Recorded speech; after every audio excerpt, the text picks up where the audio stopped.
కూటమి ప్రభుత్వం super 6 super hit. YCP ఆరోపణలు అర్ధరహితమన్న ఎరపతినేని. ఇచ్చిన హామీలు అమలు చేస్తున్నామన్న ఎమ్మెల్యే. విశాఖ గోపాలపట్నంలో పెన్షన్ పంపిణీ. వికలాంగులకు అందజేసిన ప్రభుత్వ విప్. స్థానికుల్ని పరామర్శించిన గణబాబు.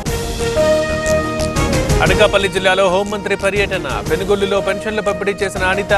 ఇంటింటికి వెళ్లి ప్రజల యోగక్షేమాలు ఆరా.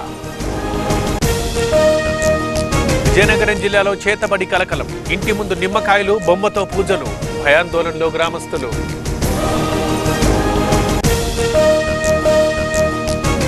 జనగామ పాలకుర్తిలో యూరియా కష్టాలు. రాత్రి నుంచి సొసైటీ ముందే పడుకున్న రైతులు. యూరియా కోసం పడిగాపులు. డాన్సర్ల ఫిర్యాదు. సిబిఐ చేతికి కాళేశ్వరం కేసు. ప్రాజెక్టు అవకతవకలపై విచారణకు ఆదేశం. అసెంబ్లీ వేదికగా ప్రకటించిన సీఎం రేవంత్. ఈ world IVF day. OSS wheel of hope తిప్పండి. ఫ్రీ ఐవీఎఫ్ గెలుచుకోండి. కాళేశ్వరంపై 9:30 గంటల సుదీర్ఘ చర్చ. కేసును సీబీఐకి అప్పగిస్తూ శాసనసభ తీర్మానం. దోచుకున్న వాళ్లందరికీ శిక్ష పడాల్సిందే అన్న రేవంత్. తెలంగాణ అసెంబ్లీ నిరవధిక వాయిదా. అర్ధరాత్రి దాటేదాకా సాగిన అసెంబ్లీ. సీఎం రేవంత్ ప్రకటన తర్వాత సభ వాయిదా.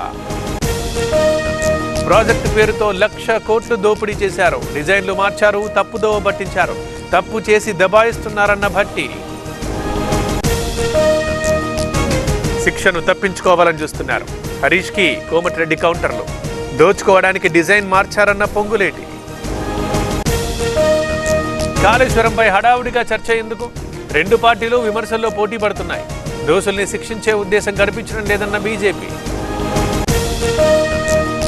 మెదక్ జిల్లాలో మంజీరా ఉధృతి. ఏడుపాయల దుర్గామాత ఆలయం చుట్టూ వరద. రాజగోపురంలో అమ్మవారి విగ్రహానికి పూజలు.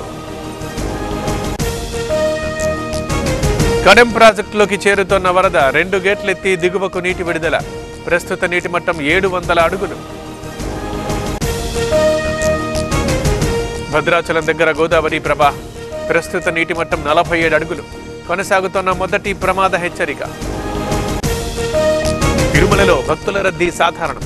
శ్రీవారి దర్శనానికి 4 గంటల సమయం. 3 కంపార్ట్మెంట్లలో వేచి ఉన్న భక్తులు.